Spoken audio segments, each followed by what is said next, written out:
I'm excited to share with you all that I've contributed a chapter to the newly published Anxiety Relief Handbook. The handbook provides a unique window into 11 highly effective complementary therapies for you to sample on your quest to ease anxiety. The ebook is available on my website, happynurse.com.au/anxiety relief handbook.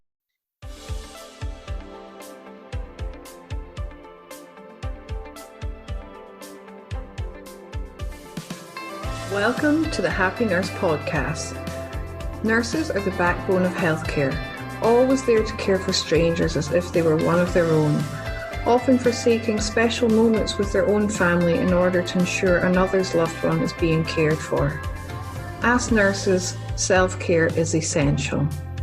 I am Elaina Mullery, nurse educator and self-care mentor for nurses. I'm an RN with 20 years of clinical experience. I have first-hand experience of stress and burnout.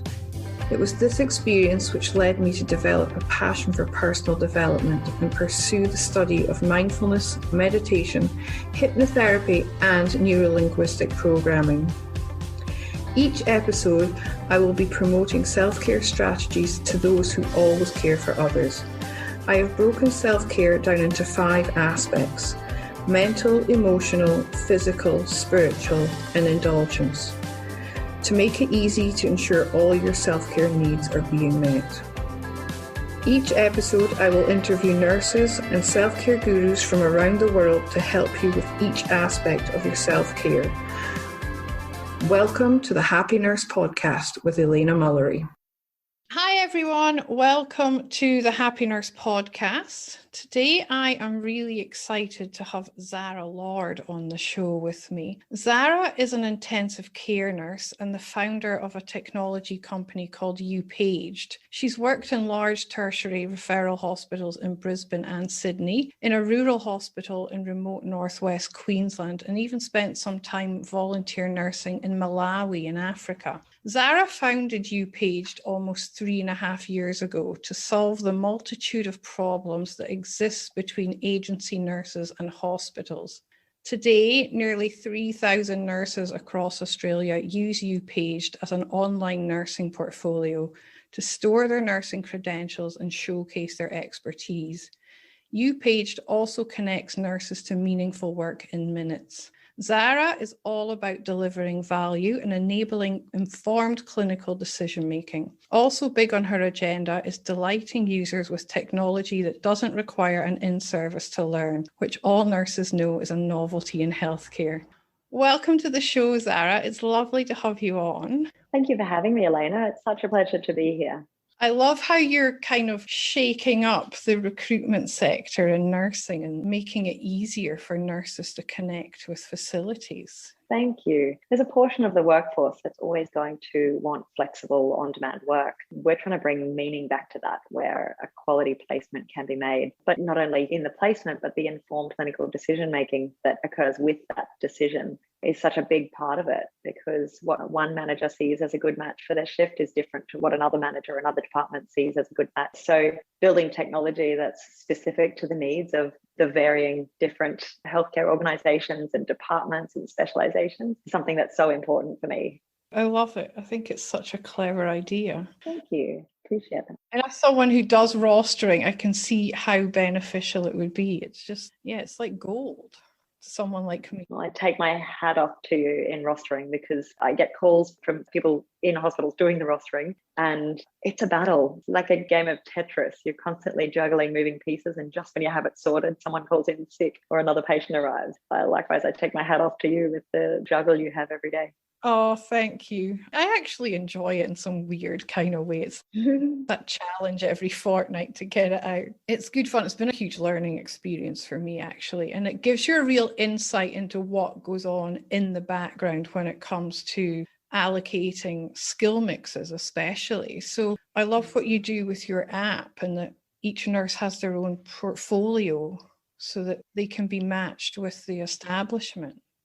That's right. Yeah. And it's specific to that nurse's skills, their experience, their postgrad, whether they've worked at this hospital before, how highly they're rated. All of that goes into this decision-making tool. But at the end of the day, we're not saying this nurse is definitely the nurse for you or this shift is definitely the shift for you. We're giving everyone all the information to make that decision. And then it's all about instant connection. So there's no more middleman on the phone calling the hospital and through a supply chain of staffing meetings and phone calls, sending a nurse to a department. It's actually the department manager on the floor engaging directly with this on-demand nurse that goes between lots of different facilities. We kind of see it as an extension of a hospital's casual pool. So where you have some nurses that work casually for your organisation, we have a pool of nurses that work casually in lots of different organisations, be it public, private, telehealth, you name it. And so what that means for these nurses is they get a full spectrum of work opportunities available to them, which is really cool. So I know you're predominantly on the East Coast of Australia at the moment. Can nurses travel within the East Coast, or are they limited to one city? They can travel if they want, yes. And you just set a new radius, set a new postcode in your preferences, set how far from that postcode you're willing to travel, and you'll automatically see shifts in your area. That's wonderful.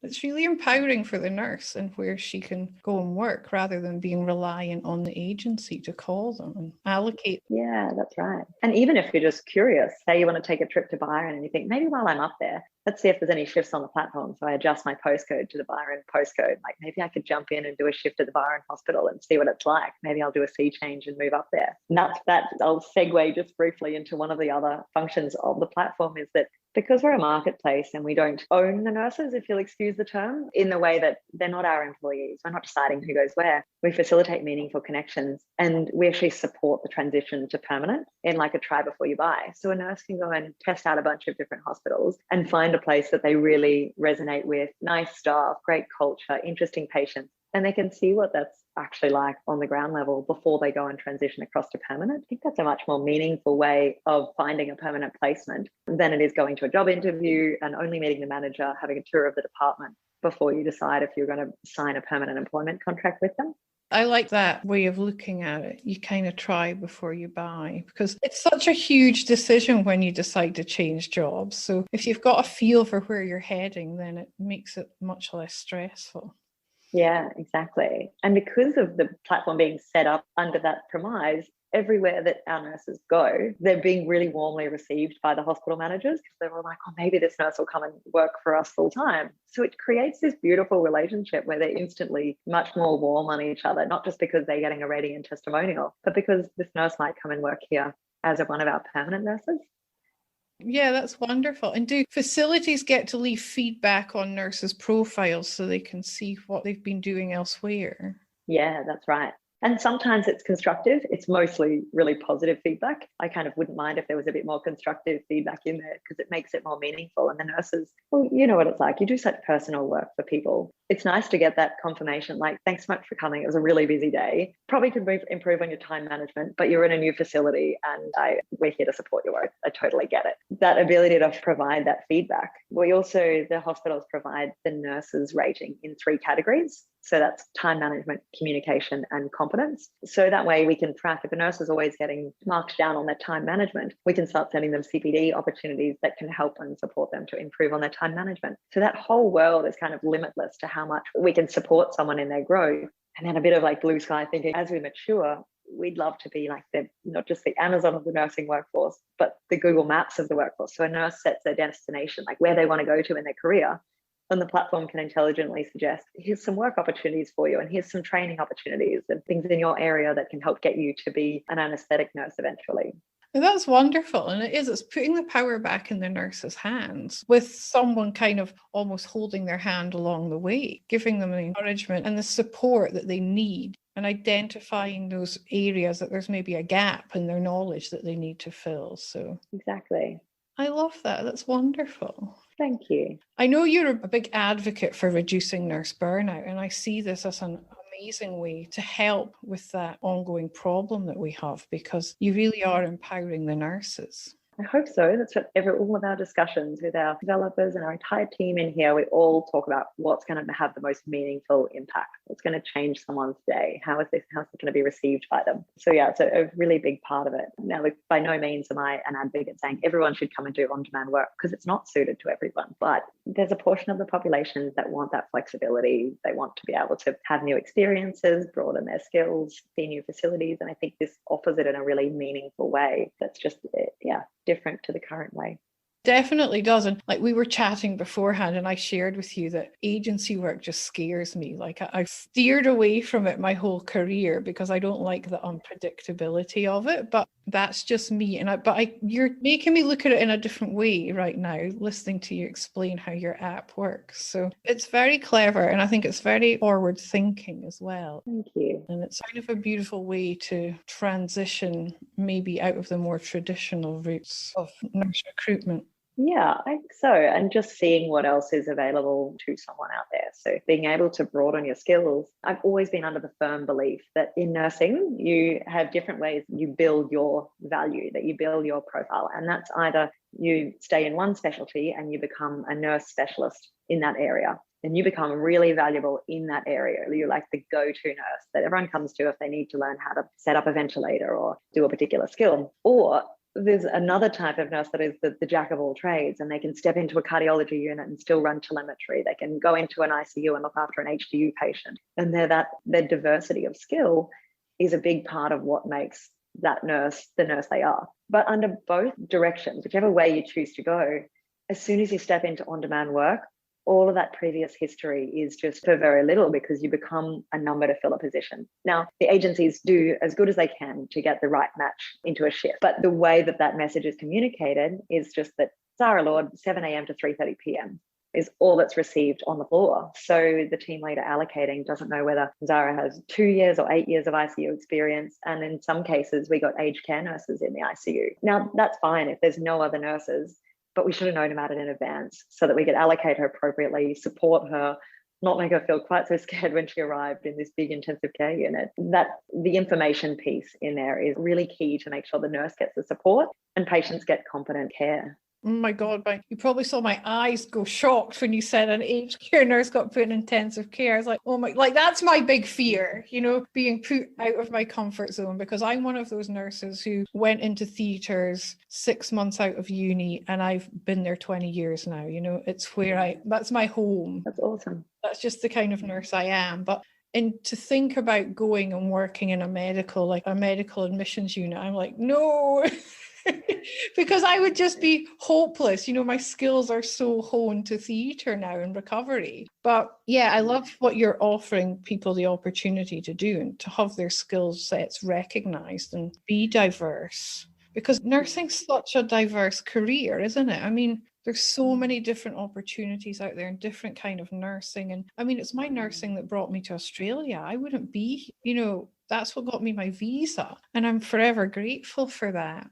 That's awesome. And I think that mobility is such a big part of nursing. As one of the perks of nursing is that if you don't like shift work anymore, you can go and work in a clinic. If you're wanting to be more challenged, there's so many areas you can step into. If you're wanting to work from home, there's now telehealth. Like there's so much diversity of experience. But like it is a terrifying thing to step into a new facility and be expected to thrive. And if you're not getting the support of the regular team, maybe even worse. But even working between different intensive care units, I was always pretty confident in my ability. I could work quickly and look after patients competently in my home facility. But throw me in a new hospital and suddenly I don't know where an alco wipe is. So it's like, how can you keep up time management in that?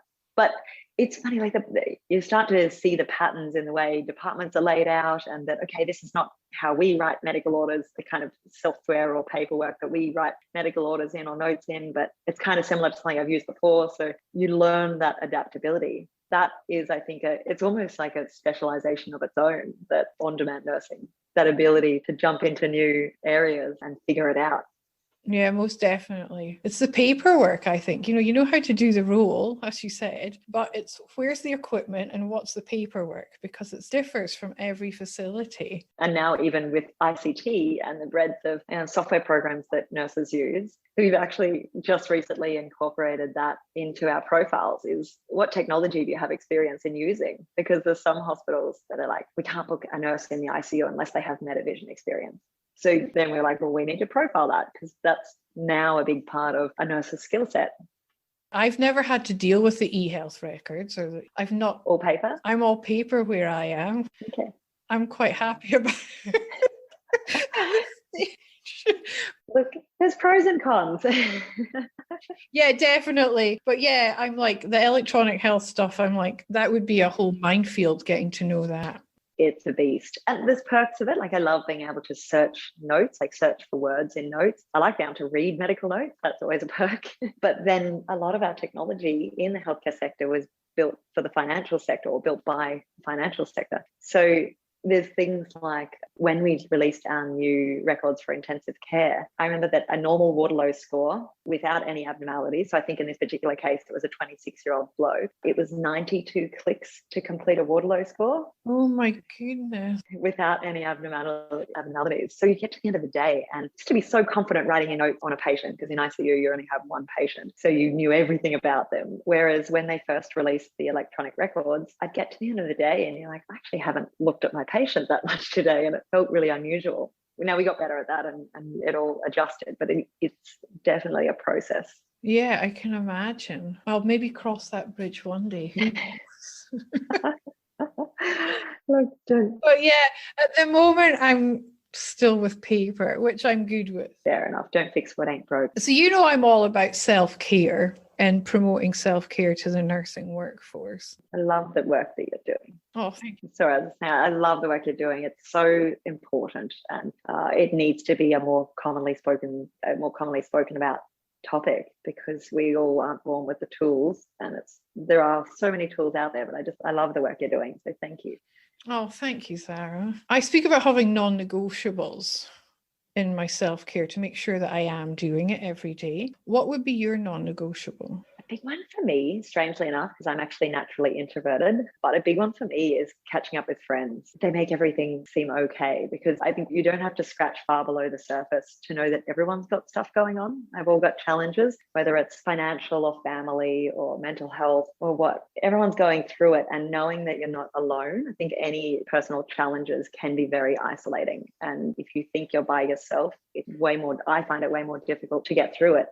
Whereas as soon as you catch up with a friend, they don't have to try and fix you, but for someone just to go, oh my gosh, I know what you mean. Like, I had a challenge like that, or my friend was also struggling with that. And then you can talk about different things that help different people. But yeah, catching up with friends just makes me feel sane again, makes me realize that there's a purpose to all this hard work that we do. It's that feeling seen and heard, isn't it? That connection with others. It's so important that we maintain them. And I love how you say, we've all got stuff going on, because every single one of us do. There's stuff happening in everyone's life all the time. And that's what I love when I go into the classroom to teach my self-care workshop, because within the first 10, 15 minutes, you just see everyone going, it's not just me that's feeling like this, and the energy in the room just completely shifts. It's a beautiful thing to watch unfold, because once you feel like you found your tribe almost, and you feel supported and nurtured, then you do relax more and you open up and you start to look at things maybe in a slightly different way, and you're open to suggestions. And absolutely. And just to know that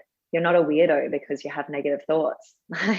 You're not, that it's a very normal thing for us to doubt ourselves, that your mind is so powerful that it will even make itself believe all these negative things. But as soon as you start to talk it out loud, you realize there's no evidence for those negative thoughts. It's great to be able to share that. That 2 million-year-old brain that we've got, it's programmed for running away from tigers and the caveman days. It needs a software upgrade sometimes. That's right. It triggers that fight, flight, freeze, and it's a thought we're having in our heads that's triggering it, not the reality of what's happening on the external. So yeah, absolutely. There are some great modules with, I think it was at WA Health, actually, Centre for Clinical Intervention. They have some great modules that I did when I was in my mid-20s. I just felt like I was in a bit of a rush and didn't love myself. I'd lost my Viva La Vida and I just didn't know how to get that back. They went through this process it's the kind of advice, it was really simple, basic advice. It's the kind of advice you'd give your friend, but your mind is so good at tricking yourself to believe it'll build all the evidence to support your hypothesis of this negative self-belief. And every time something happens, it says, yep, see, I told you so. And then to actually go through the process of writing down what that negative self-belief is, what evidence you have of it, what evidence you have of the contrary, what the cost of that negative self-belief is. And then you realize that this doesn't actually stack up. When you write it all on paper, you can't lie on paper. And then, well, what's a positive self-belief in reverse of that? And then so you write out your positive self-belief. And it seems weird to write all this out, but you have to write it out. Otherwise, your mind will just skim over the important stuff and can keep building the evidence to prove your hypothesis. And then you write all the evidence for why this positive self-belief might actually be a thing. And then what's the benefit of believing the positive thing? And you're like, well, if I weigh it up, I'm better off believing the positive thing. It was pretty, very simple, but really effective process to go through. Those processes are amazing. And that's why I'm such a big fan of journaling, because when you can journal out how you're feeling, and it's the first thing I get my clients to do when they start working with me is to buy a journal, because I'm like, I'm just going to be encouraging you to journal all this. And I got this term from Vishen Lakwani. I don't know if you've heard of him. He's a big name in the personal development space, and he calls them, these limiting beliefs, rules. So they're bullshit rules we tell ourselves, And stuff like just societal rules that are not really rules that keep us stuck in where we are. And it's really interesting, the human psyche and what it does to trick us. So that's awesome. Isn't it? We've just got to trick our mind into working for us, not against us. Yeah, well, the thing is, and that's where the power of gratitude comes in, because when we're in gratitude, we can't be in fear. And I'm doing a thing with Tony Robbins at the moment, and I was listening to some of it last night, and he took us through this amazing process where he just gets us to focus on all the good things, because like you said, we're so good at focusing on all the bad and the negative. We can do the opposite with the positive, and we can bring all that in and think about all that, and it just completely changes your state. Yeah. 100%. Oh, that's fantastic. I'm a big Tony Robbins fan. I do his work regularly because it keeps me in the mindset, because I believe, every coach needs a coach of their own to keep them accountable. 100%. It's constantly a work in progress. You're never done in this space. So that's fantastic. Is it Tony Robbins that does a lot of power pose things as well? Is he one of the ones that's big on a power pose? He is big on a power pose. He's more into anchoring. He's all about your physiology is part of your overall state. He's got a triangle, so your physiology is one. So he is into power poses. But someone else who's really amazing at power poses is Amy Cuddy. Have you ever heard of her? Yeah, I have. She's amazing. She's fantastic. I love her work too. We'll put references to this in the show notes for everyone in case you're wanting to know more. So I've done a few accelerator programs in the startup space. And before we go in for a big pitch, the facilitators of the accelerator program have quite often got us all to stand there and do a big old power pose for an awkward 2 minutes or something like that. But it's important. It gets you off on the right foot. It is. It's that pattern interrupt. It gets you in that headspace. It's I'll share a secret with you all now. But every time before I record a podcast episode, so I completely disconnect. It's 9 a.m. we connected this morning. I've just done the school run, the craziness of the morning routine. So I need to get my head out of that so I can focus on this. I put on some crazy music. This morning it was Katrina and the Waves, Walking on Sunshine, and it's really loud. And I dance around the room like crazy for 2 or 3 minutes. I'm like, right, okay, now I'm back. I can focus on what I need to do. That's awesome. Good for you. And good to share that you do that as well, because you feel like a total dork in the moment, especially when you're doing it for the first time. But it's so effective that I think talking about it more is great because it normalizes it. And it's just one of those things we should all do to get us in the right frame of mind for a particular thing. Definitely. And even between patients, if we're working on the wards, it's stopping just for even 2 or 3 breaths. So it's not long, 10 seconds or whatever. Just take a few big breaths between them so you can get out of the headspace of one before you walk into the next room. So you're not still thinking about what you were doing previously when you go in, and you can be present with your patients. It's very powerful. That's great. And take clean energy into your next patient, so they're not copying the whatever vibes were being projected from your previous patient. I think having that on-center behavior, that really clean energy, is so important, because it,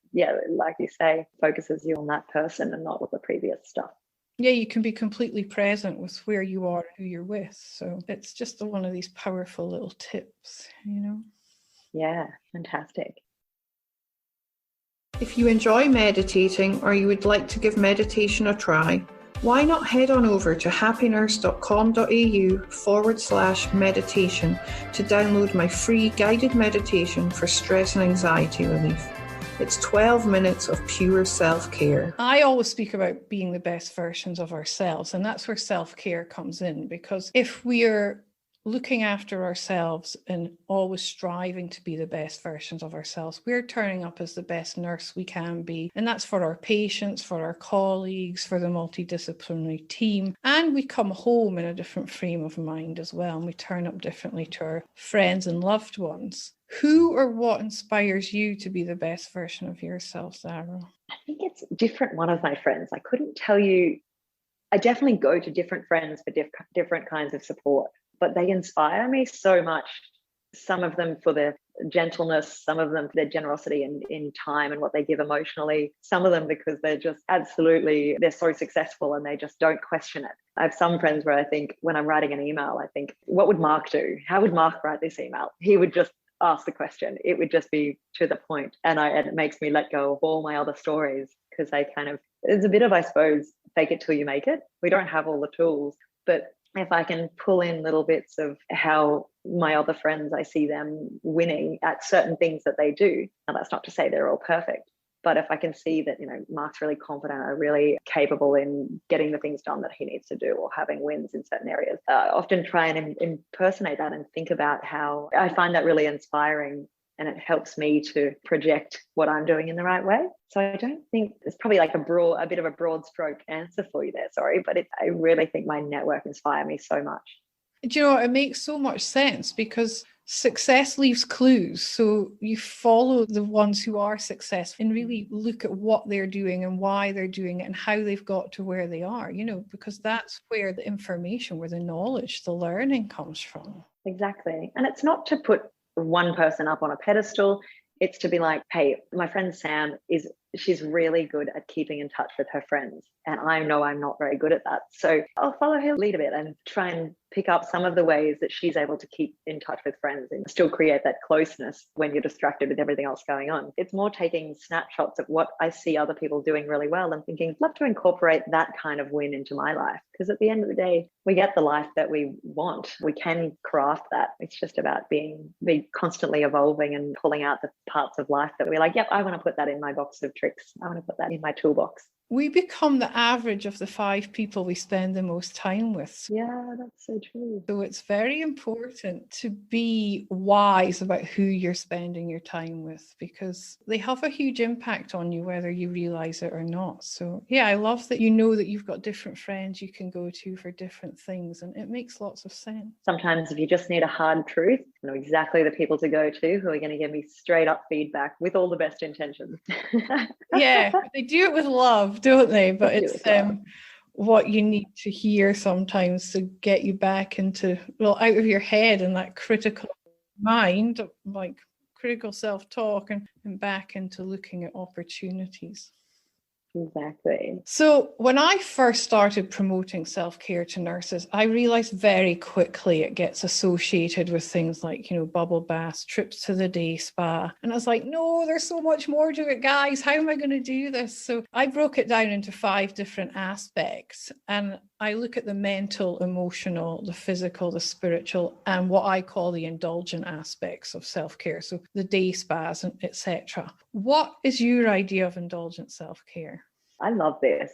I think and I hope I haven't misinterpreted your meaning of indulgent, but I sort of took that as the things that probably aren't that good for you, but they give life its viva la vida. They give it, am I on the right path there? Or? Yeah, totally. Yeah. It's whatever lights you up, what makes you happy, brings you joy. So for me, it's two things. There's a lot more than that, but two main things. One is chocolate. I'm a big chocolate and sweets fan. I live for it. And it's because I love chocolate that I also love exercising so that I can eat more chocolate. That's one part, but also like the odd late night. Now, I can't do late nights very often. Like I'm in my 30s, let's be honest. And as soon as I get tired, I function less. So, but the odd late night makes you feel young again. You're like, well, that was good. I don't want to do it again for a while, but that was a lot of fun. It is good once in a while, isn't it? I've just pushed 40, so I struggle with them even more, but it does make you feel good. I know what you mean. It's like reconnecting to that inner child that's still in there that needs to come out and have fun. And yeah, that's beautiful. I love that answer. Awesome. I'm glad. It's different for everyone. And that's why I ask these questions, because everyone gives me different answers. And it's whatever brings you joy, what makes you feel good, gives you that viva la vita, as you call it. I love that saying. So, and it's all in moderation. That's right. Yeah. And knowing where the moderation is, obviously. So to rein in the chocolate from time to time. I tend to go through phases of overindulging in chocolate, and then I won't have any for ages. And then actually, Cadbury's have just brought out this, what's it called? It's their caramel marble. I can't stop eating that stuff. And my son's the same. We'll start fighting over a bar. That's awesome. I'm like, Elaina, stop buying it. You're eating too much of this stuff, but it is delicious. That's my spot with chocolate at the moment. Fantastic. No, I think it's a great question to ask. Awesome to see all the different responses you get. I love that part of your podcast where you do ask people that, because there's no one recipe for it, but it's about what the purpose of that is and does that fulfill that purpose. Definitely. We're all different. We've all got different needs, so it's also allowing people to recognize that one size doesn't fit all when it comes to self-care. It's whatever self-care means to us rather than what we think it should be, because we can get caught up in this kind of hamster wheel of, self-care to like Tracy is doing yoga 3 times a week. I should be doing that. And it's like, no, that's her self-care, not yours, So it's just recognizing what it means to you and not to everyone else. Absolutely. So I absolutely love what you're doing with uPaged. Thank you very much. Such a wealth of clinical experience behind you too. Thank you. I wish there was more technology built by clinicians. So I hope even if uPaged stops tomorrow, I hope that it inspires other clinicians to get into this world, whether it's you don't have to run a startup. I've seen nurses that are also user experience designers and user interface designers. So they work in hospitals, but they also do design work on the side. And I think that cross-pollination of industries, there's so much opportunity for it. It's really cool to see, and I hope more clinicians inspire the future of healthcare technology. What inspired you to get into healthcare technology then, Zara? I just knew technology could do it better. I worked on both sides of agency nursing. So I was a full-time permanent nurse receiving agency nurses that we knew nothing about. But I also worked as an agency nurse being placed in hospitals and having to prove yourself in a really short period of time. I loved the work. I loved the challenge of proving myself to a brand new group of nurses, but I felt like there was a lot of room for improvement. And then when I found out that agencies charge such big fees, I was like, this could all be so much better with technology and create a more seamless, instantaneous and informed decision-making that didn't cost the world. So I also grew up on a cattle station in remote northwest Queensland where we didn't have everything at our fingertips. We're 120 kilometres from a small country town. So out there, if you wanted something fun, you made it yourself. I actually did up a car that I pulled out of the dump yard of my parents' cattle station when I was 14 and got it going again. We bought a new alternator for it. Before we put the alternator in, realised it just had a shorted out wire, which we fixed the shorted out wire and this car ran like a dream. So at the age of 14, I had this old HJ Holden Kingswood that I would tear around the property on. That's awesome. I think for me, I loved a project and I love learning new skills, but the journey of it, you've got to love the journey because otherwise you're not going to get in there and do the hard work. There's 2 things. You need to stay close to why you're doing it because it's the why that keeps you going when things get tough. And then just continuing to enjoy the journey, even when it's a hard day, just trying to pull joy into it any way you can. Yeah, that's beautiful. It's so important to connect to that why, because that is, as she said, it's what keeps you moving, keeps you going. Absolutely. You need that in a startup. Yeah, definitely. Or you can some days think, why am I doing this? I've had moments like that with the podcast, and I think, why am I doing this to myself? But I can't help it. I love it, And yeah, I think my biggest lesson with especially the podcast has been outsourcing, like realizing that I need to stay in my own lane, focus on what I'm good at. Like if I'd had to edit all this myself, I would have given up months ago. But I've got a post-production team and they do all that. Awesome. So I get to have the amazing fun bit in having these wonderful conversations, and then the rest just happens by magic. It's amazing, and they do an amazing jobs. That's fantastic. So good to recognize that there's other people out there that are experts in these fields and can do it. And I think one of the common questions I get is, how did you get into tech when you're non-technical? And I'm like, oh, but there's developers that know how to do that. So you hire a good developer. And as long as you've got a good relationship where you can work together really closely, and you don't need to know how to write code. And I shouldn't be writing code because I need to do a myriad of other jobs in the business. It doesn't make sense for me to sit there and write code. Don't get me wrong. I constantly tell my lead developer that I'm competing for CTO, competing for the role of chief technical officer with him, which he obviously just laughs at sarcastically. I would be lost. I struggle just doing keeping my website up to date. That's something that I've learned to outsource too. Good. Yeah. Oh, it's been wonderful chatting to you. So the important thing is, where can the listeners find you if they want to find out more about uPaged? Yeah, awesome. So we have a website, upaged.com. That's upaged.com. We're not live everywhere across Australia. We're still a fairly early stage company. We're across most of the East Coast. But if they follow us on LinkedIn, Instagram, Facebook, can follow me, Zara Lord, on LinkedIn. We're constantly posting updates and lots of industry insights. And we're building a really cool community of nurses that really care about their skills and experience and about raising their profile. So we'd love people to join the community, join the discussion. And we sometimes even poll nurses about what features they want to see in it. So we like to think that we're all together building this platform that's going to ultimately serve nurses in a really impactful way. How beautiful. And I've got a lot of international listeners. If there's international listeners who are thinking about coming to Australia to work, would it be an option if they've got all their visas and stuff too? Depends what the hospitals want. So typically we don't, but I think that that's something we will incorporate eventually. Yeah. Our current model is that we can't place a nurse on a sponsorship because we're not the employer of nurses. We can't offer sponsorship. That said, I'd really like to see it that someone could build a uPaged profile and then find sponsorship opportunities, especially if we could make that a longer term engagement. Not where we're at yet, I'm sorry, but everything's a work in progress and the sky's the limit with what we can do. Who knows? Watch this space. Most definitely. Yeah, I just thought I'd throw that in there in case there's any the international listeners wonder. Yeah, absolutely. One day we'll do it. One day, yeah. Of course, Rome wasn't built in a day. It all takes time, doesn't it? That's right.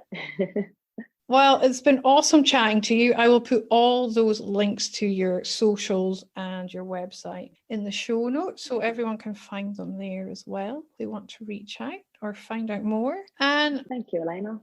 Thank you for what you're bringing to the nursing workforce. I think it's amazing the empowerment that you're bringing to our nursing colleagues and giving them the power to decide where they want to work and who they want to work for. Thank you, Elaina. And likewise, I have so much awe, absolutely in awe of the work you do. It's such an important topic, and I love the approach you take to it, which is really all about that individual, very individualistic approach. I would love to see, we consider ourselves high tech, high touch. So even though we have this technology, there's definitely a massive human element right the way through our technology. So I love to incorporate more of what you're doing in the technology so that we can keep growing this community of nurses that look out for each other and do self-care in a really meaningful way. Well, thank you. I'd love to brainstorm that more with you one day. Yeah, absolutely. But thank you for having me on here. It was a very interesting discussion. Absolutely loved the conversation. So thank you. That's my pleasure. Thank you. Thank you for listening to the Happy Nurse podcast. If you've enjoyed today's content and would like to join the Happy Nurse community, head over to Facebook and check out the Happy Nurse AU Facebook page and request to join the Happy Nurse community. Also check out happynurse.com.au for access to free downloads and subscription to my blog. See you soon. And in the meantime, remember to always offer yourself the same compassion that you so freely give to others. I'm excited to share with you all that I've contributed a chapter to the newly published Anxiety Relief Handbook. The handbook provides a unique window into 11 highly effective complementary therapies for you to sample on your quest to ease anxiety. The ebook is available on my website, happynurse.com.au/anxiety relief handbook.